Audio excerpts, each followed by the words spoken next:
દર્શક મિત્રો, આપ જોઈ રહ્યા છો વર્ધમાન 24 ન્યૂઝ. વર્ધમાન 24 ન્યૂઝને સબસ્ક્રાઇબ કરો, લાઇક અને શેર કરો. લખતર તાલુકાના આદલસર ગામના રહેણાંકના મકાનમાં કોબરા સર્પ નીકળતા રેસ્ક્યુ કરી આદલસર તળાવમાં છોડી મૂકવામાં આવ્યો.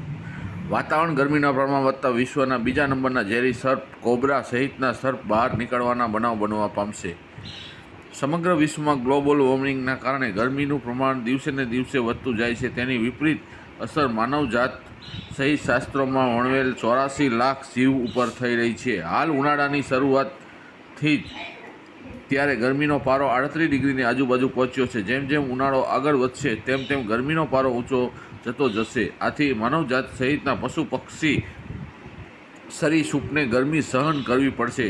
ત્યારે સરીસૃપ વર્ગ સહિતના પ્રાણીઓ જેવા જમીનમાં દર બનાવી રહેતા પ્રાણીઓ ગરમીથી બચવા દર બહાર આવી જતા હોય છે. સાથે ખોરાકની શોધમાં રહેણાંકના મકાનમાં આવી જતા હોય છે. ત્યારે આદલસર ગામના રહેણાંકના મકાનમાં કોબરા સર્પ આવી જતા તેનું રેસ્ક્યુ કરી આદલસર તળાવ સહી સલામત છોડી દેવામાં આવ્યો હતો. રિપોર્ટર વિજય જોશી, લખતર, વર્ધમાન 24 ન્યૂઝ.